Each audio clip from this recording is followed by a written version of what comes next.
আজকে দুপুরেও ভাবিনি আপুরা ভাইয়ারা রাতটা আমার এভাবে কাটবে। হঠাৎ করে মামাতো বোনের সঙ্গে বের হয়ে পড়লাম রায়পুরার উদ্দেশ্যে। তো চলুন ভিডিওটি শুরু করা যাক, আর সম্পূর্ণ ভিডিওটি দেখবেন। আর যারা এখন আমার চ্যানেলটাকে সাবস্ক্রাইব করেন নাই, নতুন আছেন, তারা অবশ্যই একটা সাবস্ক্রাইব করবেন আপুরা ভাইয়ারা। আসসালামু আলাইকুম আপুরা ভাইয়ারা। আজকে আসলে আমার কোথাও যাওয়ার পরিকল্পনাও ছিল না, বাসার কাজ ছিল, নিজের কাজ ছিল, সব কিছু মিলাইয়া ভাবছিলাম আজও হয়তো ঘরেই থাকবো। কিন্তু জীবন কখনো কখনো এমন কিছু মুহূর্ত সামনে চলে আসে, নিয়ে আসে, যেগুলো আগে থেকে পরিকল্পনা করা যায় না। তো মামাতো বোন ফোন করে বলল সে রায়পুরা যাবে। আমি প্রথমে ভাবলাম সে হঠাৎ করে কিভাবে যাব, কিন্তু ও যেহেতু যাচ্ছে তাই আমারও একটু সাহস হইল মনে।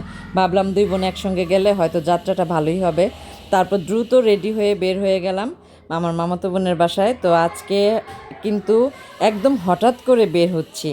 আজ নিজেও জানি না আপুরা ভাইয়ারা শেষ পর্যন্ত কোথায় গিয়ে রাত কাটবে, তবে ইনশাল্লাহ সব কিছু ভালোভাবেই হবে।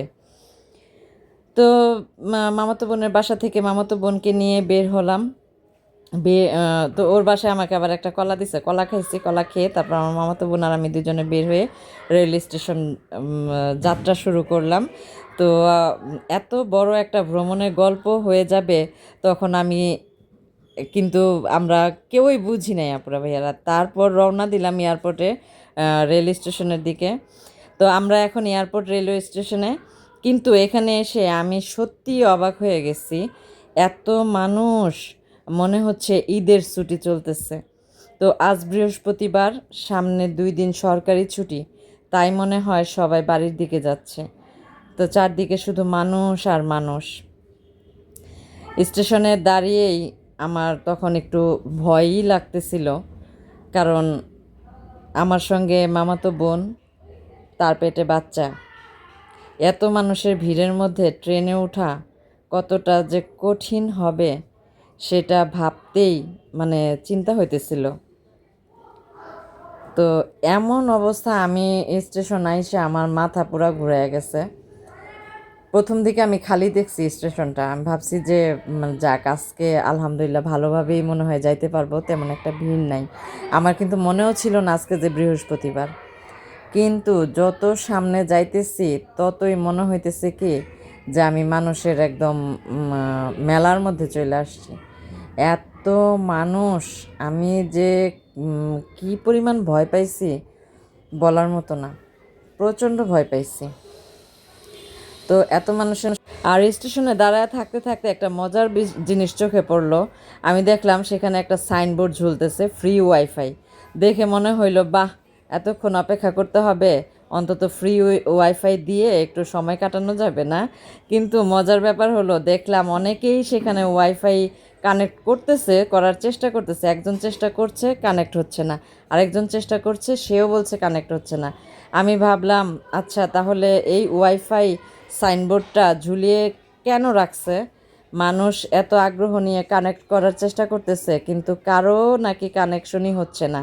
তো আপনারা যারা এয়ারপোর্ট রেলওয়ে স্টেশনে এই ওয়াইফাই ফ্রি ব্যবহার করতেছেন, আপনাদের কি কানেক্ট হয়েছে আপুরা ভাইয়ারা? তো আমার তো মনে হলো সাইনবোর্ড আছে, কিন্তু ওয়াইফাই সাহেব মনে হয় ছুটিতে আছেন, তাই না?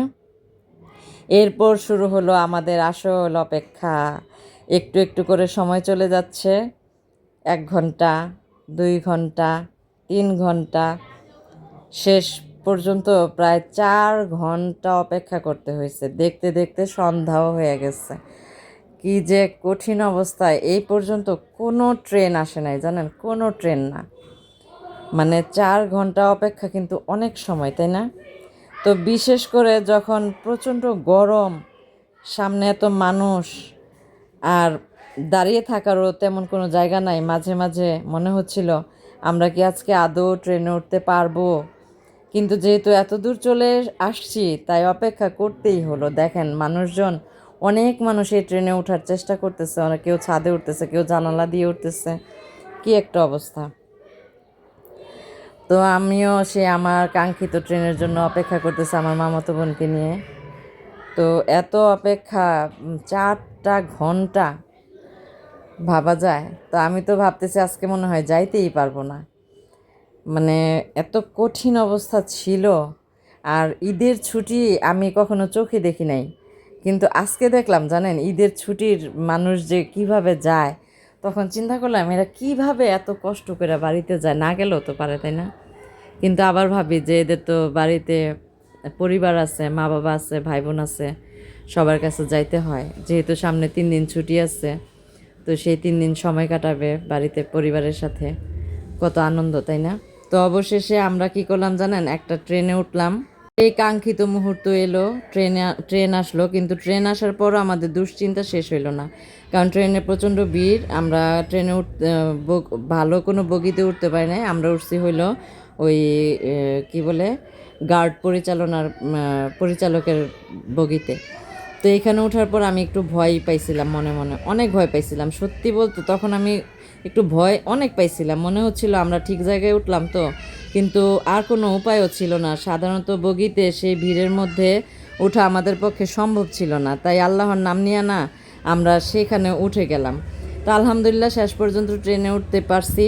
4 ঘন্টা অপেক্ষা করার পর এখন মনে হচ্ছে যাক অন্তত ট্রেনে উঠছি তো। তারপর ধীরে ধীরে আমাদের ট্রেন ছুটতে শুরু করলো, আর তখনই যেন আমাদের সব ভয় সব ক্লান্তি একটু একটু করে দূর হয়ে গেল। বাইরে তখন রাত, চারদিকে অন্ধকার, কিন্তু সেই অন্ধকারের মধ্যে দূর থেকে ছোট ছোট আলো দেখা যাইতেছিল। কোথাও একটা বাড়ির আলো, কোথাও রাস্তার আলো, আবার সব কিছুক্ষণ পর সব অন্ধকার। ট্রেন ছুটে যাইতেছে, আর আমি মানে দরজার দিকে তাকিয়ে আর সেই দৃশ্য দেখতেছিলাম। সত্যি বলতে আপুরা ভাইয়ারা, রাতের ট্রেন জার্নির মধ্যে একটা আলাদা সৌন্দর্য আছে তাই না? দিনের বেলায় যেসব জায়গা খুব সাধারণ মনে হয়, রাতের অন্ধকারে সেগুলো যেন অন্যরকম লাগে। তার সঙ্গে আবার ঠান্ডা বাতাস, এতক্ষণ যে গরম আর ভিড়ের মধ্যে ছিলাম, সেই ঠান্ডা বাতাস যেন সব ক্লান্তি দূর কইরা দিল। সত্যি বলছি, এখন আমার খুব ভালো লাগতেছে।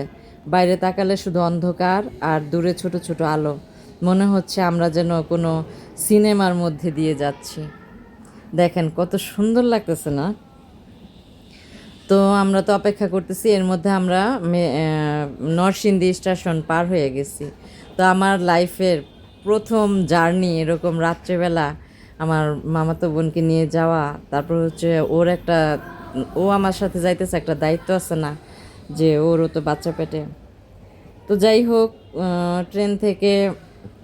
ট্রেনে বসে তো যাইতেছি যে, আর ভয়ঙ্কর নীরবতা বাহিরের দেখা আমি পুরা মানে আমার অন্যরকম একটা ভালো লাগতেছিল। তবে একটা জিনিস জানেন কি, আজকের দিনটা নিয়ে যদি আমাকে দুপুরে কেউ বলতো যে রাতে আমি এইভাবে রায়পুরার গ্রামে রাস্তায় অটোতে বসে থাকবো, আমি কিন্তু বিশ্বাসই করতাম না। দুপুরে আমি বাসার কাজ করতেছিলাম, ভাবছিলাম আজকের দিনটা 8-10টা দিনের মতোই চলে যাইব, কিন্তু একটা ফোন কল, তারপর হঠাৎ সিদ্ধান্ত, আর সেই সিদ্ধান্তই আমাকে নিয়ে এলো এত দূর। সত্যি বলতে আজকের জার্নিটা আমার জন্য অসাধারণ ছিল। শুরুতে ভয় ছিল, ভিড় ছিল, 4 ঘন্টা অপেক্ষা ছিল, কিন্তু শেষে সেই রাতের ট্রেন যাত্রা, জানালার বাইরে, দরজার বাইরে ছোট ছোট আলো, ঠান্ডা বাতাস, আর তারপর এই নিরিবিলি গ্রামের রাস্তা, সব মিলায়া দিনটা সত্যি মনে রাখার মতো হয়ে গেল। জীবনে আসলে সব সুন্দর মুহূর্তগুলো না আগে থেকে পরিকল্পনা করে আসে না, তাই না পুরা ভাইয়েরা? কিছু মুহূর্ত হঠাৎ করেই চলে আসে, আর হঠাৎ করে আসা সেই মুহূর্তগুলোই না কখনো কখনো সবচেয়ে বেশি মনে থাকে। তো বন্ধু আপুরা ভাইয়েরা, আজকের এই হঠাৎ করে রায়পুরা যাত্রাটা আপনাদের কেমন লাগলো অবশ্যই কমেন্ট করে জানাবেন। দূরের ছোট ছোট আলো দেখতে দেখতে আমাদের যাত্রা, আর রাত 10টার পর যখন অচেনা শহর নিরিবিলি স্টেশনে আমরা নামলাম, তখন মনে হলো সত্যি অন্য এক জগতে চলে আসছি। জিনিস কি আপুরা ভাইয়েরা, এই রাতের অন্ধকার, মানুষজন তেমন নাই, রাস্তা একদম নীরব। আমাদের ট্রেন যাইতেছে, মানে ট্রেনের শব্দটা আছে, মানুষের কোনো শব্দ নাই। এত নিরিবিলি রাস্তা, চারপাশে অন্ধকার, সত্যি বলতে আমার কাছে একটু অচেনা, আবার একই সঙ্গে খুব সুন্দরও লাগতেছিল। কারণ শহরের জীবনে আমরা এত নীরবতা খুব একটা পাই না, তাই না? তো শহরে সবসময় গাড়ির শব্দ, মানুষের শব্দ, আলো, ব্যস্ততা, আর এখানেই সুন্দর অন্ধকার, নীরব রাস্তা, আর মাঝে মাঝে দূরের কোনো একটা আলো। তো আমরা সব দেখতে দেখতে চলে আসলাম রায়পুরার সেই স্টেশনে, মেথিকান্দা স্টেশন। তো আমাদের আজকের জার্নিটা কেমন লাগলো কমেন্টে জানাবেন, আর লাইক দিয়ে ভিডিওটা দেখা শুরু করবেন। তো আজকে এই পর্যন্তই বিদায়। সবাই ভালো থাকবেন, সুস্থ থাকবেন, নিজেদের প্রতি খেয়াল রাখবেন। দেখা হবে আমার মামার বাড়ি যেয়ে। তো আজকে আমি আমার মামার বাড়িতে একদমই হঠাৎ করে যাইতেছি আপুর ভাইয়ারা, একদম হঠাৎ আমার বোনের একটা ফোনে। তো আমিও অটোতে উঠে বসলাম, রাস্তাঘাট নীরব, কি নিস্তব্ধ, মনে হইতেছে কি নীরব কোনো রাস্তা দিয়ে আমি আর আমার বোন হাঁটতেছি অচেনা কোনো এক শহরে। তো সবাই ভালো থাকবেন, দেখা হবে আমার মামার বাড়িতে যেয়ে। সে পর্যন্ত বিদায়। আজকে আমি ভাবতেও পারি নাই এমন একটা রাত আমি কাটাবো এই আমার মামাতো বোনের সাথে। আল্লাহ হাফেজ।